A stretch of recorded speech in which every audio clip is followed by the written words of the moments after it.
Informed Choice Radio, episode 204 with Professor Steve Keen, avoiding the next financial crisis. Economists are not experts on the economy. They're experts on a model of the economy which has proven to be fallacious. The Bank of International Settlements, which is one of the few institutions that actually took Minsky seriously before the crisis, they've put together a brilliant database now looking at private debt and government debt. There will be a series of crises over the next 2 or 3 years, and then that will mean that virtually every major economy becomes what I call a walking debt of debt, and the global economy will stagnate through a lack of credit demand.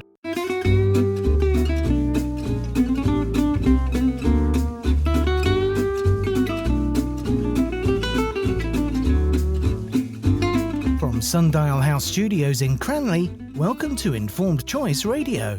This is the podcast all about achieving your financial goals in life. Here's your host, Martin Bamford. Today on the podcast, I'm joined by Professor Steve Keen, author of the new book, Can We Avoid Another Financial Crisis? Steve is Professor of Economics and Head of the School of Economics, Politics and History at Kingston University.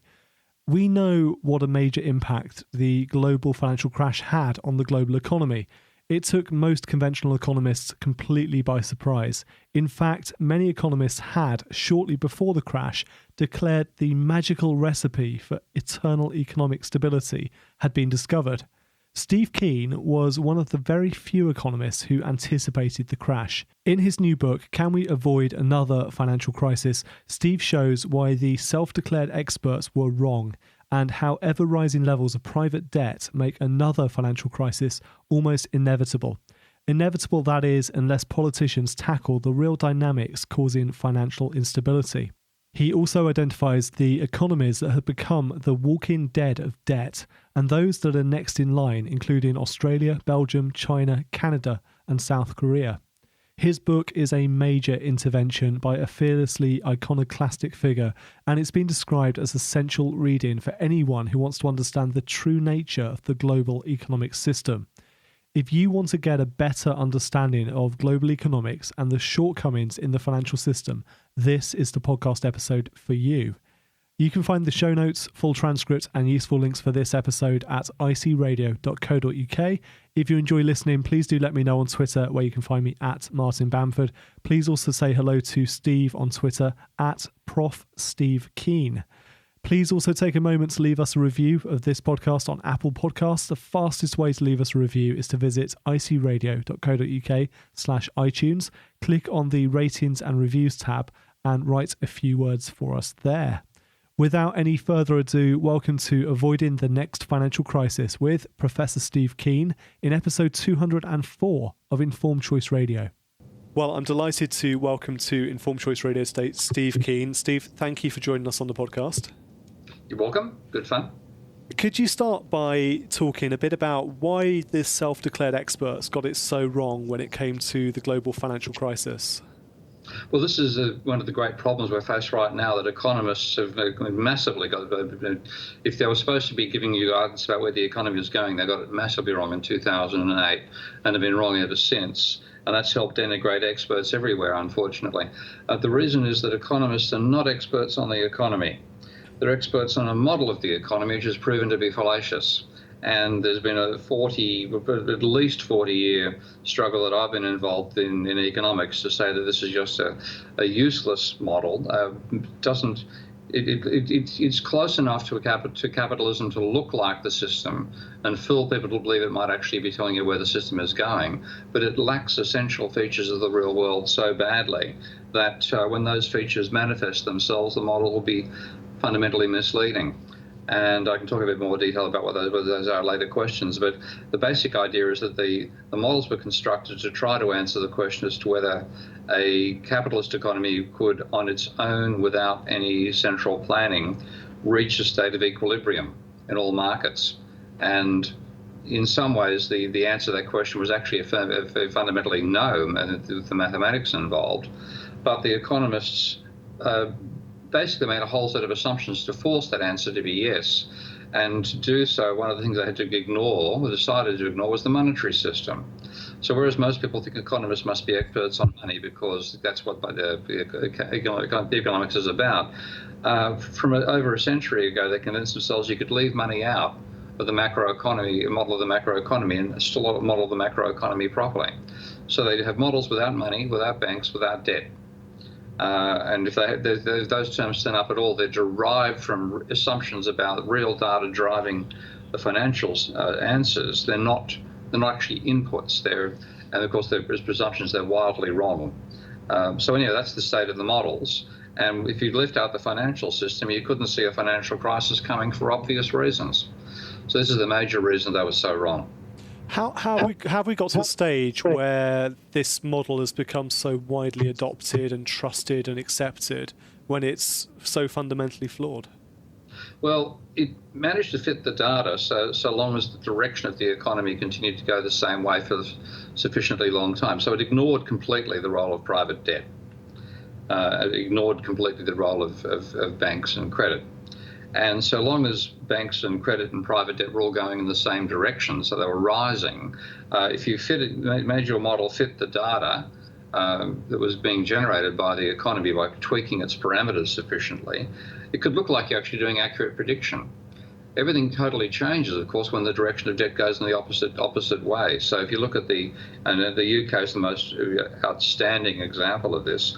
If you look at the direction that private debt was moving in from 1982 on, it was always rising. There was a drop in the 1995 period when you went through a very serious housing crisis and a recession, but then it continued rising again after that until 2010. And the rate of growth of that debt peaked in 2008 and then plunged. Now, the models which were made to fit that data by tweaking the parameters were doing absolutely fine, in a sense, with a bit of a mistake between 1990 and 95. But from 82 to 2007, the fit looked pretty damn good. So that's the basic reason. And the reason you get away with it is that economists themselves, because they're treated by the rest of the society as experts on the economy, nobody challenged them to say your model just doesn't make sense. How can you think this describes the real world? If you actually took a serious human being through the models and hadn't been brainwashed by doing an economics degree into believing that you could make all these assumptions, they'd be saying, you've got to be kidding. But the thing is, while the economy appears to operate well, we leave it to the experts. So it's only after this economy goes in the diametrically opposite direction to the predictions of those experts do people actually start challenging them, that maybe they're not experts at all. And obviously now we are questioning the experts as a result of what's happened. What signs ahead of 2008 were predicting a global financial crash, and generally what signs predict a financial crash? Okay. The signs generally are the direction of financial balances. So if you're ignoring the financial sector, you won't even see these signs. And I saw them because I focus upon the level of private debt. And this is because my expertise is in Hyman Minsky's financial instability hypothesis, and that gives private debt an absolutely crucial role. So what my model said was that if you have a rising level of private debt to GDP, that will cause rising demand and give you a stimulated economy, but the trend itself can't be sustained. You can't have rising debt to income all the time, because ultimately you get to the stage where your debt to income ratio is 10,000 to 1. And you simply cannot service the debt. So there's a point where that rate of growth of debt will stop. And then when it stops, the credit-based demand will disappear and the economy will collapse. So those are the signs that I looked at. But there's a more formal way of doing it, which was done by a non-orthodox economist called Wynne Godley, where he calls it stock flow consistent modelling.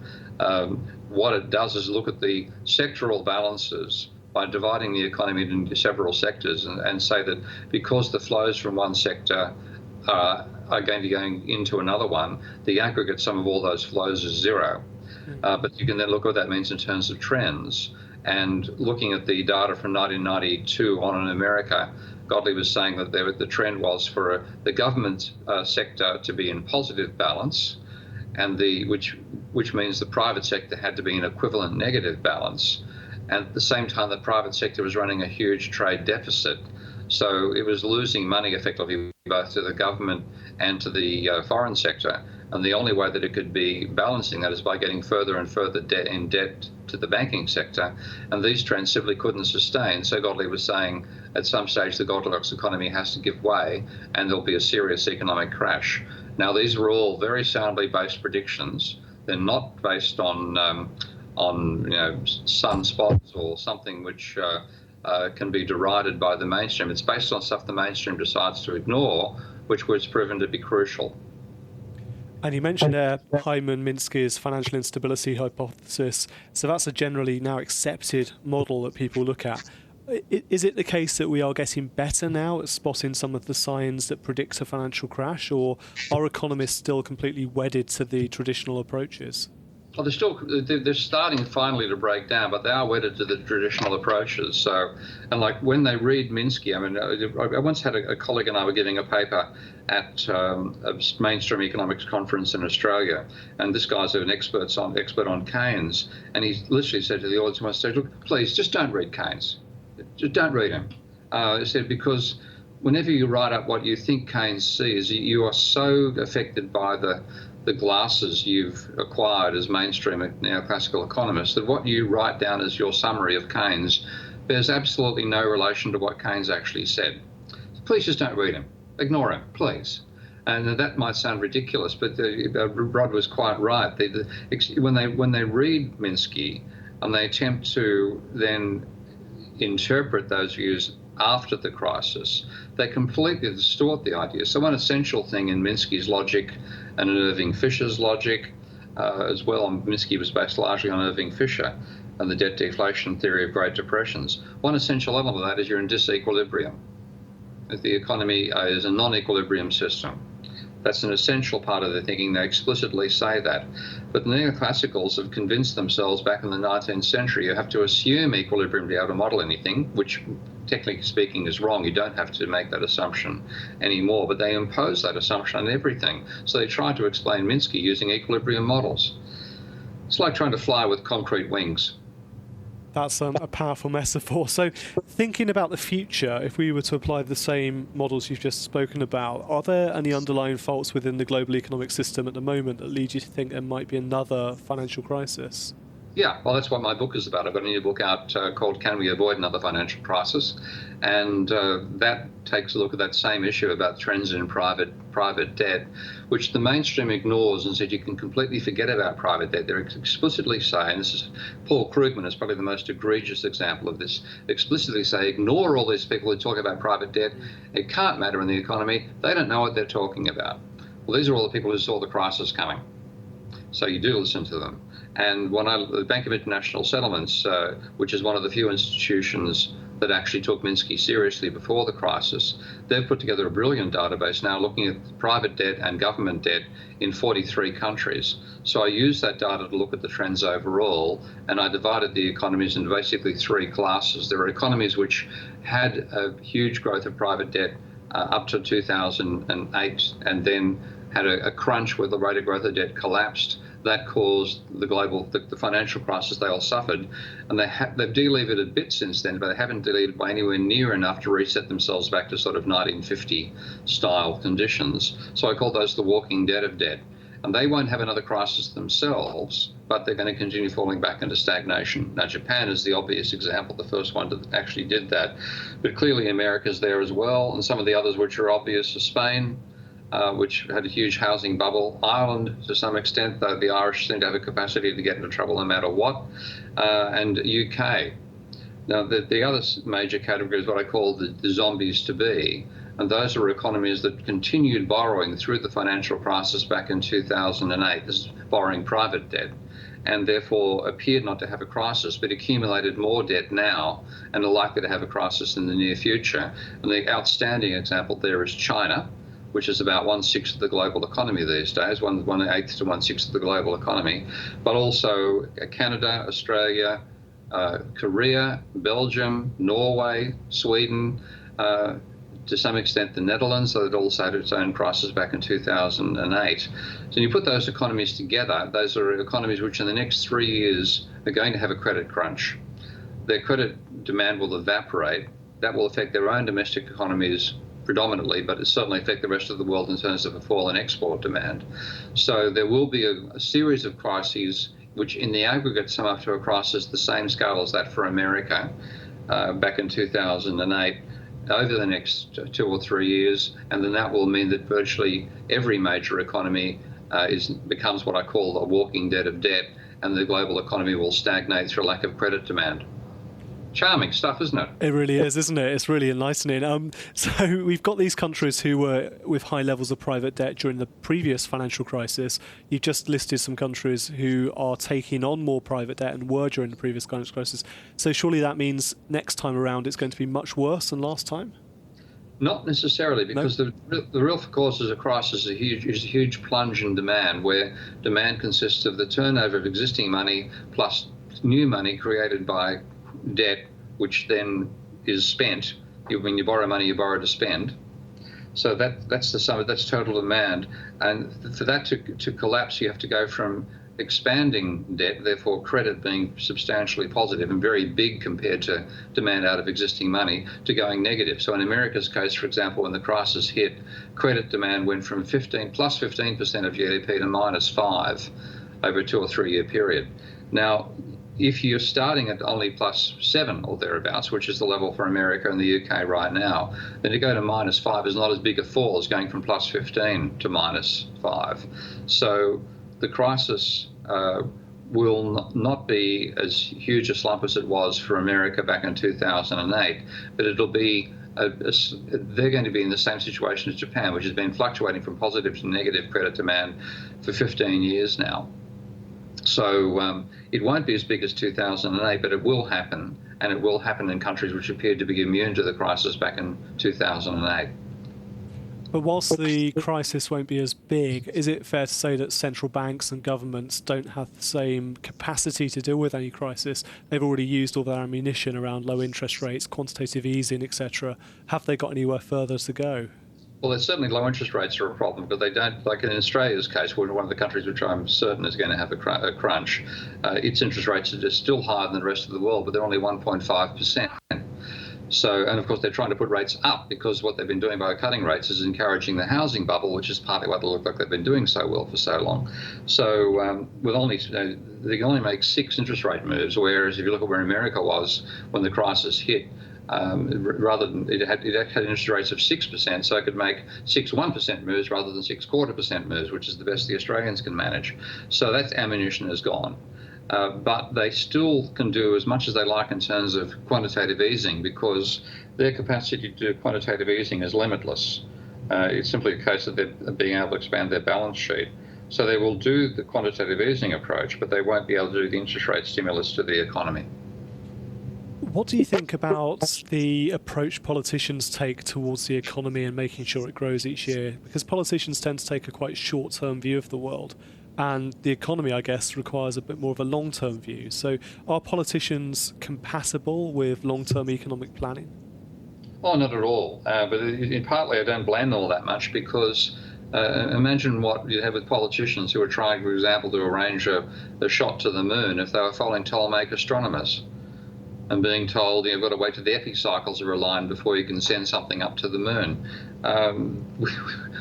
We'd never get there. So in that sense, because politicians have relied upon economists as experts in the past, they have done they've followed simplistic bad advice, and they continue to do the same thing. And that's, for example, the tendency that politicians have to fall for austerity as a sensible policy. They call it sound money, but it's the same as running austerity. So you cut government spending during a recession, and you try to balance the government books all the time and see that as economic success.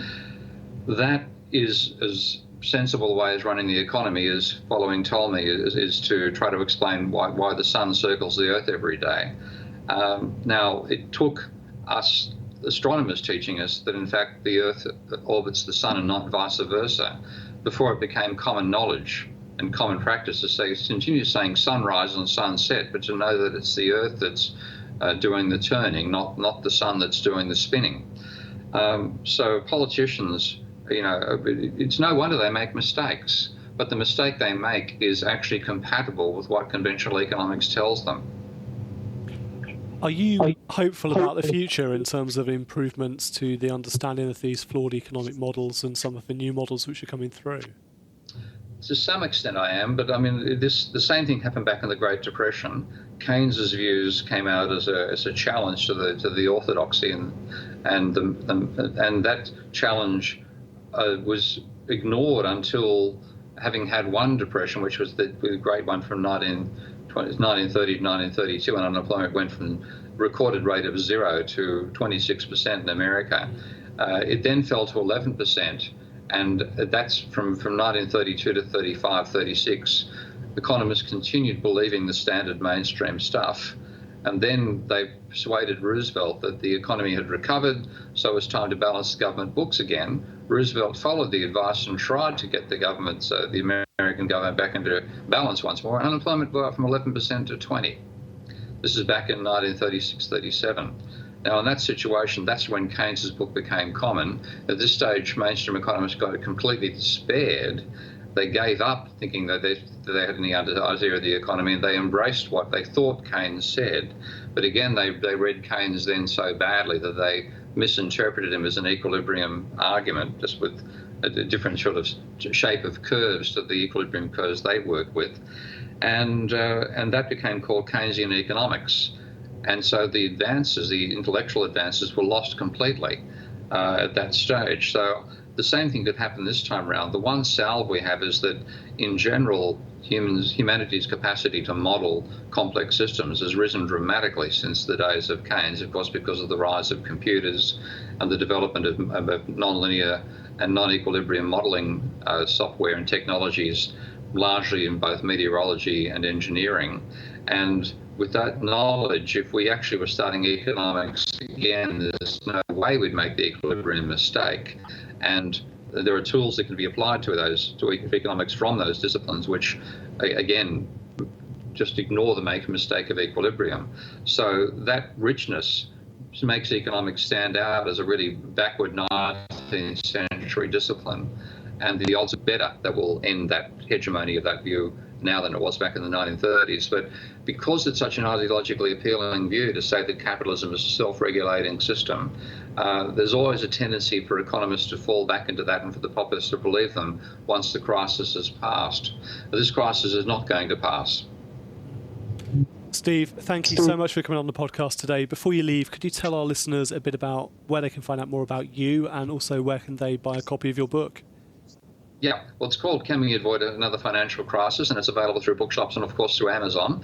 I'm Professor of Economics at Kingston University, but it's actually because of the effect of neoliberal policies on education, believing you can turn the universities into a marketplace, the universities that I tend to people like me get a job at, which are not the dominant universities, that's where the mainstream still dominates. We only get jobs at the peripheral post-1992 type universities generally.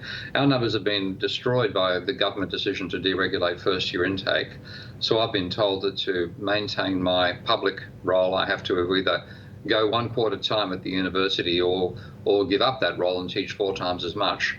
And I said I'm not willing to do that, so I'm now trying to fund myself on Patreon as crowdfunding. And if people go to Patreon and look for Prof. Steve Keen, they'll find me there. And I have a website called www.profstevekeen.com as well, which supports the book and also links through to that work that I'm doing on Patreon. Fantastic. We'll make sure we put links to all of that in our show notes too, so our listeners can find it nice and easily. Steve, thank you for your time today. You're welcome. Thank you. A big thank you to Steve for joining me on Informed Choice Radio today. Make sure you check out his new book, Can We Avoid Another Financial Crisis? And also say thank you to him on Twitter, where you can find him at Prof. Steve Keen. What was your favourite part of that conversation? Do let me know on Twitter at Martin Bamford, or in the comments section in the show notes for this episode at icradio.co.uk. That's also where you can find useful links and the full transcript for this episode, as well as over 200 podcast episodes from Informed Choice Radio. I would also love your review of Informed Choice Radio on Apple Podcasts. Visit icradio.co.uk/iTunes. That's where you can leave us your rating and review. Ratings are so helpful. They push us higher up the Apple Podcast charts, and that helps us to reach more new listeners. It just takes a moment to leave us a rating and review, and we will, of course, read it out in a future episode. Thank you for listening to this episode, and thank you for your continued support of this podcast. Until next time, I'm Martin Bamford, and this is Informed Choice Radio. And remember, when it comes to your money, the more you know, the faster it can grow.